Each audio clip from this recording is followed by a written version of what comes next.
Representation in media is a discussion that's been had for about as long as popular media has existed.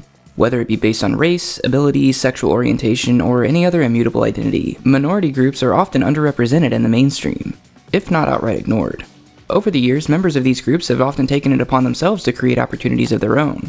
From underground productions to brand new media companies to finally achieving recognition of their own, a lot of progress has been made. At the time of writing, Pride Month is just beginning. What better opportunity to explore queer representation in media? We live in a time with more global visibility than at any other point in history, and yet there remains a notable gap. Most modern societies seem to be largely in support of LGBT issues, despite the voices telling everyone that queers are the source of all their problems.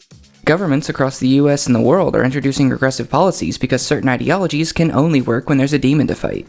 Even still, we remain. A large portion of the biggest titles from the past 10 years and even beyond have featured queer characters on some level. This has ranged wildly from comic relief to leads, including a fair amount of characters whose queerness is never truly confirmed.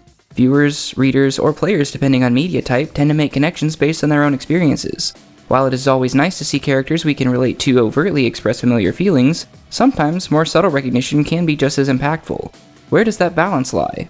Let's take a look at the current state of queer representation in media and see if we can find an answer.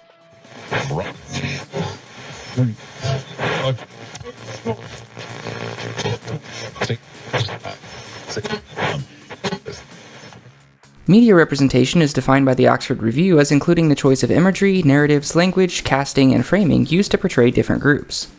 This can really apply to any group you can come up with, but conversations about representation generally center marginalized groups. Many studies have highlighted the positive effects that representation can have. Specifically, a 2020 GLAAD survey found that straight people became up to 45% more accepting of queer equality after being exposed to positive queer representation in media. And it doesn't stop there. It is also very empowering to see someone like yourself in a story, whether as a hero or someone just living a normal life. Of course, this can also work in the negative. That's why it's so important for representation to be accurate and diverse. When it's not, even unintentionally, it can and does lead to a more homogeneous worldview for many. Harmful stereotypes may be perpetuated and people may become even more entrenched in beliefs that are based on their very narrow set of experiences. The truth is that this world and the people who inhabit it are always going to surprise you, but you also have much more in common with everyone who crosses your path than you might realize. Representation is part of a path towards acceptance, growth, and progress as a society. It may also help some figure out some things about themselves that they didn't realize they were struggling with, which is pretty cool. For a quick bit of history, let's take a step back into the early days of film and television. These are the most prevalent forms of storytelling media consumed today. Print media in all its forms has queer history dating back millennia and was a bit less affected by censorships, outside of a few specific regimes at least. And video games are still a fairly recent phenomenon, with a different enough approach and fan base that the medium deserves its own video. In the first half of the 20th century, and even for a bit afterwards, Hollywood didn't have any overtly named queer representation. Not that they would have used familiar terms if it did. But there were examples of same-sex kisses and affection. Unfortunately, fears of government retribution led to the formation of the Hays Code. If you've never heard of it, the Hays Code was a very wordy set of moral obligations that films had to adhere to, which at one point specifically reads, quote, "The sympathy of the audience shall never be thrown to the side of crime, wrongdoing, evil, or sin." Translation: bad people in movies had to suffer, and queers were bad people. There was a 1919 German film that positively portrayed a gay protagonist, challenging laws that criminalized homosexuality. But if you know any history at all, I assume you can guess what happened to most copies of it a decade later. Eventually, the Hays Code fell, though it was still technically in place for over a decade after a 1952 SCOTUS decision that afforded First Amendment protections to films. By the 70s, queer communities had come together and were thriving in many cities, though they would be decimated by the AIDS crisis and a government that refused to respond. Laws criminalizing homosexuality remained active for years until another Supreme Court case in 2003, and queer representation took nearly that long to really develop in popular culture. For quite some time, during the Hays Code and even beyond, pretty much all the queer representation in popular media was implied. The practice of queer coding was intended to subtly lead an audience toward concluding a character was queer without actually confirming it. While it was sometimes used in positive ways, it often relied on stereotypes. Villains specifically were often coded this way, subtly painting stereotypical queer traits as dangerous or even evil. Multiple Disney films have been cited as examples of this. After the Hays Code was finally dead and buried, or at least made irrelevant by the Supreme Court, queer identities began to be portrayed more explicitly. Unfortunately, these characters didn't usually live long.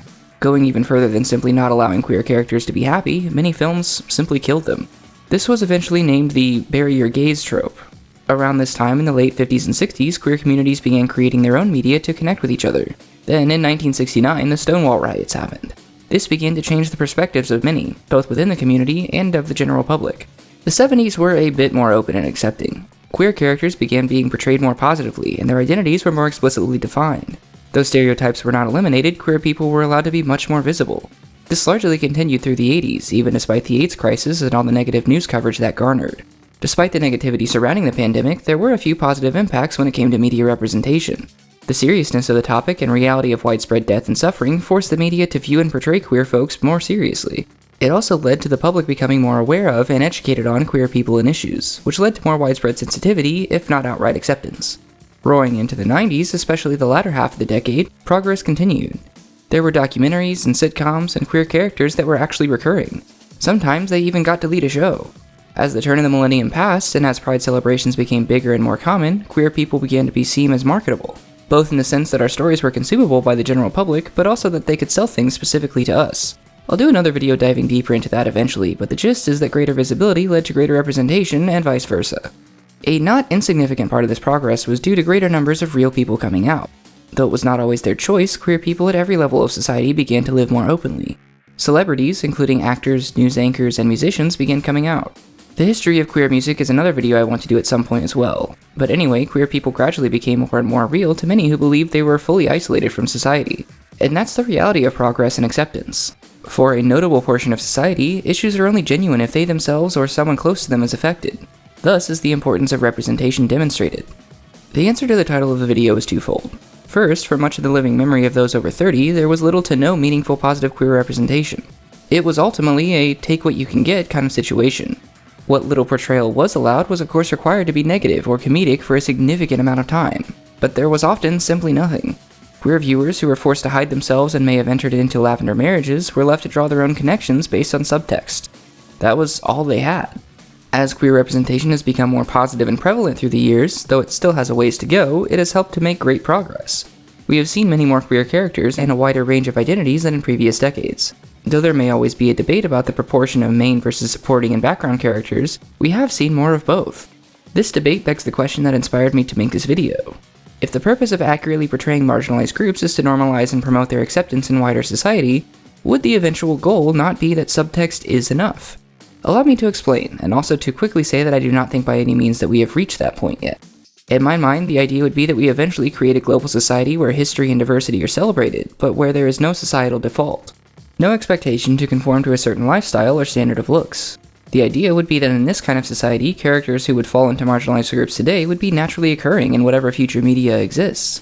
Of course, this requires building the type of society that media could reflect in that way, but art that we make today can help us continue pushing for progress.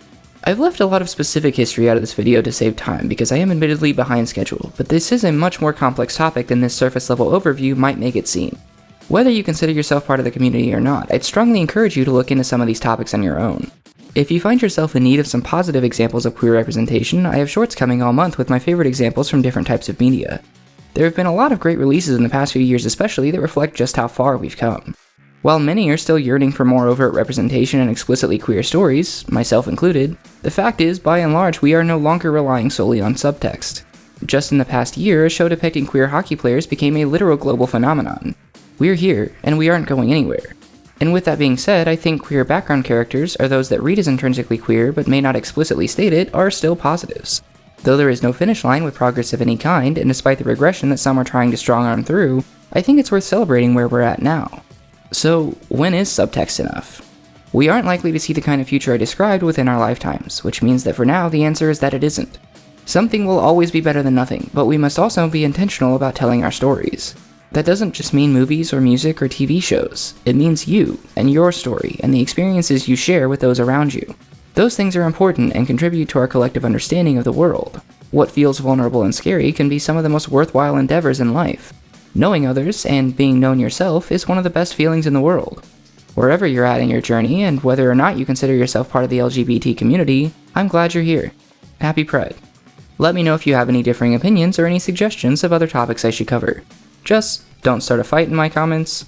Please like the video if you enjoyed and join the family if you want to see more nerdy shit like this. You can also find me across social media under the same name if you'd like to chat more. Remember, love recklessly. Start with yourself.